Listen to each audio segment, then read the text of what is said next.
Good morning प्यारे बच्चों। मैं रविशंकर आपका ऑनलाइन क्लास में स्वागत करता हूं। हम एक्सरसाइज 3.5 करनी थी हमें और 3.4 तक हम कंप्लीट कर चुके थे। अब 3.5 में क्या है कि आपको क्रॉस मल्टीप्लिकेशन आपको अप्लाई करना है और आपको वैल्यू फाइंड करनी होगी एक्स एंड वाई की। तो एक एग्जांपल मैं आपको पहले भी बता चुका था, लेकिन जो एक्सरसाइज है उसका भी एक न्यूमेरिकल मैं आपको करके दिखा रहा हूँ वो कैसे करना है आपको।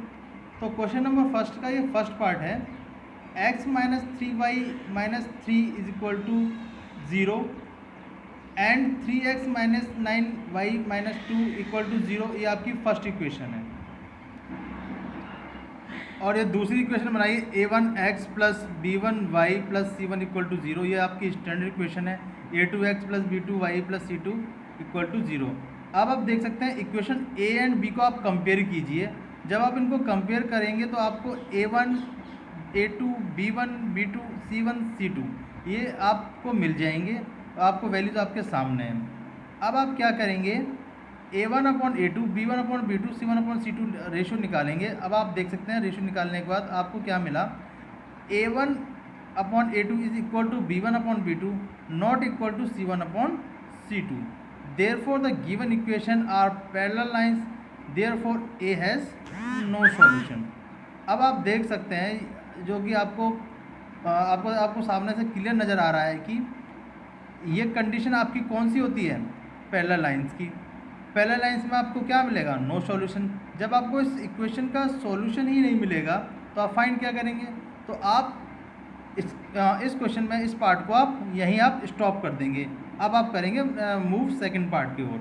इस तरीके से आपको जो न्यूमेरिकल्स हैं वो सॉल्व करने हैं और जहाँ सॉल्यूशन एग्जिस्ट करता है आपको क्रॉस मल्टीप्लिकेशन मेथड अप्लाई करना है और आपको वैल्यू फाइंड करनी है।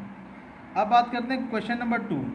क्वेश्चन नंबर 2 का मैंने फर्स्ट पार्ट सॉल्व किया है आप लोगों के लिए कि इक्वेशन आपको दी गई है 2x plus 3y equal to 7, a minus b into x plus a plus b into y equal to 3a plus b minus 2।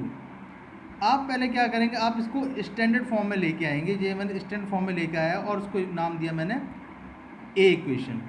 ठीक है बच्चों। अब उसको हम कंपेयर किससे करेंगे, अपनी स्टैंडर्ड इक्वेशन। जो हमारी स्टैंडर्ड इक्वेशन क्या है, a1x plus b1y plus c1 equal to 0, a2x plus b2y plus c2 equal to 0। तो ये इक्वेशन हमारी B. Compare A and B equation, we will get a1 a2 b1 b2 c1 and c2। We know the condition for infinite solution. उसने पहले ही कहा हुआ है कि जो इक्वेशन जो आपको दी गई है उसके कितने इनफाइनाइटली मैनी सॉल्यूशन है। आपको क्या बताना था, ए एंड बी की वैल्यू बतानी थी। वो ए और बी की वैल्यू क्या होगी कि इस इक्वेशन का जो है सॉल्यूशन आपको इनफाइनाइटली मैनी सॉल्यूशन मिले। तो आपको ये पता होना चाहिए कि कंडीशन क्या है कि इनफाइनाइटली मैनी सॉल्यूशन होने की। वह कंडीशन है आपकी a1 upon a2 is equal to b1 upon b2 equal to c1 upon c2। अब आप देखिए इसको वैल्यू आप पुट करेंगे, 2 upon a minus b equal to 3 upon a plus b equal to minus 7 upon minus 3a minus b plus 2। आप पहले क्या करें, first taking first and second part, आप इन दोनों पार्ट्स को पहले लेंगे। इसके बाद आप सॉल्व करेंगे। आपने सॉल्व किया, 2 bracket a plus b equal to 3 bracket a minus b. आप दोनों को आप इक्वेट करेंगे तो आपको जो इक्वेशन बनेगी आपकी a इक्वल टू 5b। आपको a की वैल्यू मिल गई, a इक्वल टू आपका कितना है 5b। ये आपकी फर्स्ट इक्वेशन नाम दिया मैंने इसको। अब क्या करेंगे आप, अब आप लीजिए taking first and third part. आप फर्स्ट एंड थर्ड पार्ट लेंगे तो 2 upon a minus b equal to minus 7 upon minus 3 minus b upon 2, minus 3 minus b plus 2। जब आप इस इक्वेशन को जब सॉल्व करेंगे, जब आप इस इक्वेशन को आप सॉल्व करेंगे तो आपको इक्वेशन का आप कुछ इस तरह की बनेगी, a minus 9b plus 4 equal to 0। जो आपकी इक्वेशन आई थी फ्रॉम फर्स्ट, जो इक्वेशन आपकी फर्स्ट जो मैंने नाम दिया था जिसमें मैंने बताया था a इक्वल टू 5b, मैंने a की वैल्यू पुट की। तो जब a की वैल्यू जब मैंने इसमें पुट की तो मुझे b की वैल्यू इजीली मिल गई। तो b मेरा निकल के आया 1। अगर b 1 हो गया तो a इक्वल टू 5b, तो a हमारा क्या हो जाएगा 5। इस तरीके से हमने a एंड b की वैल्यू फाइंड की। Therefore the pair of linear equation have an infinitely many solution if a equal to 5 and b equal to 1। जो क्वेश्चन नंबर 3 है उसमें क्या आपको बताना है, solve the linear equation by substitution and cross multiplication method. Question number 3 में आपको substitution method and cross multiplication method apply करना है, ये आप ट्राई कीजिएगा। हम पहले भी कर चुके हैं और आपको मैंने क्रॉस मल्टीप्लिकेशन में ये दूसरा एग्जाम्पल आपको बता दिया है। क्वेश्चन नंबर 4, क्वेश्चन नंबर 4 का आप फर्स्ट पार्ट पढ़िए पहले। फर्स्ट पार्ट है a part of monthly hostel charges is fixed and the remaining depends on the number of days one has taken food in the mess. When a student A takes food for 20 days, she has to pay 1000 rupees hostel charges, whereas a student B who takes food for 26 days pays 1180 as a hostel charges. Find the fixed charges and the cost of food per day. अब मैं क्या करूंगा, आपको equation बना के दिखा दी मैंने। According to the question x represent the fixed charge and y represent the remaining charge on the number of days, जो कि उसका मैथ्स का है। तो x plus 20y equal to 1000, ये ए स्टूडेंट के लिए था। x plus 26y equal to 1180, ये आपका सेकेंड स्टूडेंट के लिए था। ये आपकी इक्वेशन बनी फर्स्ट। इसी तरह क्वेश्चन नंबर 2 के लिए भी मैंने इक्वेशन बनाई है। अब आपको करना क्या होगा, इस इक्वेशन को लेके आपको क्रॉस मल्टीप्लिकेशन आपको मेथड अप्लाई करना, एक्स और वाई की आपको वैल्यू फाइंड करनी होगी।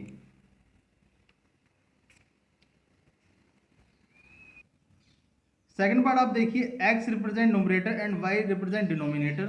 अकॉर्डिंग टू द क्वेश्चन, उसने क्वेश्चन में क्या कहा गया, तो पहले न्यूमरेटर में जब 1 सब्ट्रैक्ट करता है तो आपकी इक्वेशन क्या बनती है, 1/3। जो आपका न्यूमरेटर, जो आपका नंबर जो है न्यूमरेटर डिनोमिनेटर आपको मिलेगा 1/3 जब आप न्यूमरेटर में से 1 सब्ट्रैक्ट कर देंगे। इसको लेके इक्वेशन मैंने बनाई 3x - 3 इक्वल टू वाई। तो 3x - y इक्वल टू 3 का आपकी फर्स्ट इक्वेशन होगी। नाउ अब उसका सेकंड कंडीशन क्या थी, जब आप डिनोमिनेटर में 8 ऐड करते हैं तब आपको वैल्यू मिलती है 1/4। तो इसकी भी इक्वेशन हमारी बनी 4x - y इक्वल टू 8। आपकी ए इक्वेशन बनेगी 3x - y - 3 equal to 0, 4x - y - 8 equal to 0। अब आपको क्या है, इस इक्वेशन को लेके आपको क्रॉस मल्टीप्लिकेशन अप्लाई करना है, एक्स और वाई की वैल्यू फाइंड करनी है। क्वेश्चन नंबर 3, एक्स फोर्थ का थर्ड पार्ट है ये। X represent number of right answer, y represent number of wrong answer. According to the question 3 marks उसे मिलते हैं जब राइट आंसर पे और 1 मार्क कट होता है उसका रॉन्ग आंसर पे। तो आपकी इक्वेशन पहली बनेगी 3x - y इक्वल टू 40। इसी तरह आपको जो सेकंड कंडीशन दी थी, अगर करेक्ट आंसर पर से 4 मार्क्स मिले और नेगेटिव मतलब रॉन्ग आंसर पर से -2 सब्ट्रैक्ट किए जाएं तो आपकी इक्वेशन बनेगी 4x - 2y इक्वल टू 50।